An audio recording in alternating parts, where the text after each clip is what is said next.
আম্মুকে বলছি খিদা লাগছে পেটে, তো এই জন্য আম্মু আবার কি বানাইতেছে, মোংলাই বানাবে। এই যে দেখেন এখানে ডিম, ধনিয়া পাতা, কাঁচামরিচ, পেঁয়াজ এই যে মাখাই নিছি।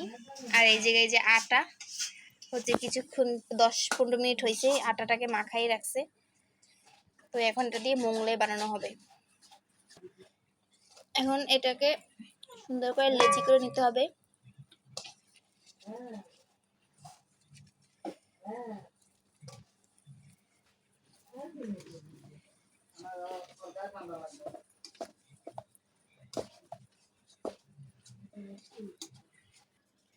এখন লেচিটাকে সুন্দর করে গোল গোল করে বেলে নেব। এই যে লেচি বেলা হয়ে গেছে, তার ভিতর এখন নিয়ে ওই যে এখন এরকম সুন্দর করে ভাজ করতে হবে। এদিকে আমার বাপ মায় পান লই লাগাইছে, না তাদের ভাত ছাড়া থাকতে পারবে, পান ছাড়া থাকতে পারবে না এমন এরা।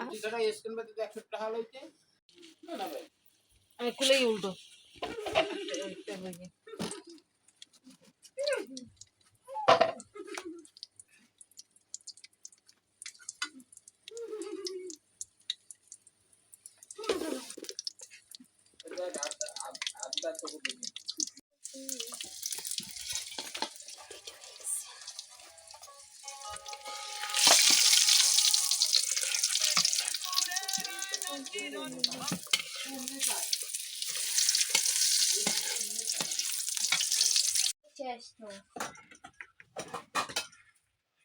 সাহু কই, সাহু নাই দি ভালো সাহু ভালো সাহু আবার ধরে বলে একটা খানা হেডে লইতেছি এদিকে কাটে কে মে এ ভালো সাহু করে লইতেছি সাহু ভালো সাহু ওইছে আর রাবার দিয়ে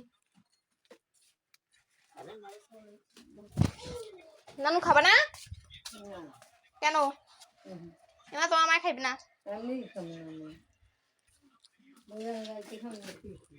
তোমার মা রাইতে খাইবে না কিছু? ভালো আছে।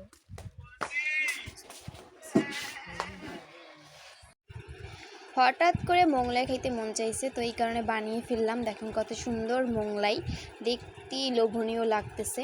তো এখন আমরা সবাই মিলে খাবো। দেন কেটে ফেললাম মোংলাইগুলো। দেখেন কত সুন্দর ডিমে ভরা ভরপুর, মানে দোকানের চাইতেও মানে ডিম দিয়ে ভরপুর। দেখছেন কত সুন্দর লাগতেছে, দেখতেই ক্রিস্পি লাগতেছে, খাইতে কত না মজা হবে।